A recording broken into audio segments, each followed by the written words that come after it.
নামাজ যেমন ইবাদত, রোজা ইবাদত, হাজ ইবাদত, এলেম শিখার কাজটা অনেক বড় ইবাদত। মুআয রাদিয়াল্লাহু তাআলা আনহু বললেন, লোকেরা এলেম শিখো, এলেম শিখলে তোমার মধ্যে আল্লাহর ভয় সৃষ্টি হবে, হালাল হারাম বুঝতে পারবে, গুনাহ থেকে তুমি দূরে থাকতে পারবে, কারো হক নষ্ট করবে না।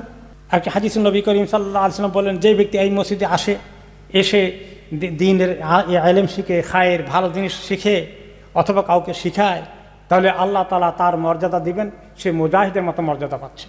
এলেম শেখার কারণে, এলেম শেখা হচ্ছে তাসবিহ শিখলে যে সওয়াব তুমি পেতে, সেটাও আল্লাহ তোমাকে দিবেন।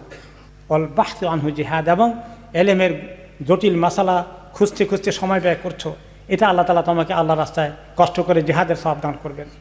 আলী রাদিয়াল্লাহু আনহু বললেন, মনে রেখো, তোমার এলেম সম্পদ জমা করার থেকে এলেম জমা করা অনেক উত্তম।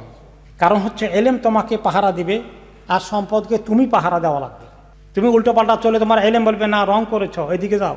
আর মাল থাকলে মালকে আমি পাহারা দিবে, কে কোনখান দিয়ে নিয়ে যায়।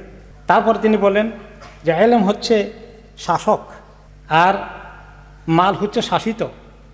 এলেম বলে দিবে তোমার ওই মাল হালাল, ওই মাল হারাম, এত টাকা জাকাত হবে, এগুলো সব এলেম বলে দিবে।